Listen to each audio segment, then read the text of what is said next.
అన్న నేను ఇప్పుడు ఇక్కడ హోటల్ పెట్టి 4 సంవత్సరాలు అవుతుందన్న. 4 సంవత్సరాలకు నేను కేటీఆర్ టీ స్టార్ అని పేరు పెట్టుకున్నా, అట్టే నడిపించుకుంటున్నా.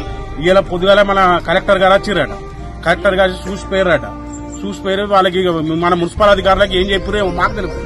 ఇప్పుడు మన మున్సిపల్ అధికారులు ఇద్దరు వచ్చిరన్న, ఇద్దరు వచ్చి మీ షాపులు బంద్ చేయరు అన్నట్టు, షాప్ బంద్ చేయరు, మీకు అదే లైసెన్స్ కావాలట, లైసెన్స్ లేదట, ఏ బంద్ చేయంటుండే అంతే. దేనికని కూడా మాకు చెప్పలేదు.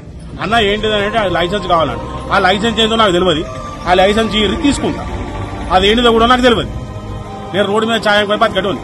మేము మబ్బుల 3 గంటలకు వస్తామన్నా, మబ్బుల 3 గంటలకు వచ్చి 9:30-10 మన హోటల్ క్లోజ్. మేము దీనికి లైసెన్స్ తీసుకోవాలి, అది తీసుకోవాలంటే మరి ఇక వాళ్ళ దయ ఉండమంటూ ఉంటాం, సాగమంటే వస్తాం. మెయిన్ కారణం కేటీఆర్ ఫోటో పెట్టుకునే వాళ్ళ కనుమణిది, అద్దెకు మించి ఏం లేదు. ఎందుకు కేటీఆర్ భూమి ఎందుకు పెట్టుకున్నా? నా ప్రేమ, నా ఇష్టం, నాకు మా అన్న అనుకో, నా అన్న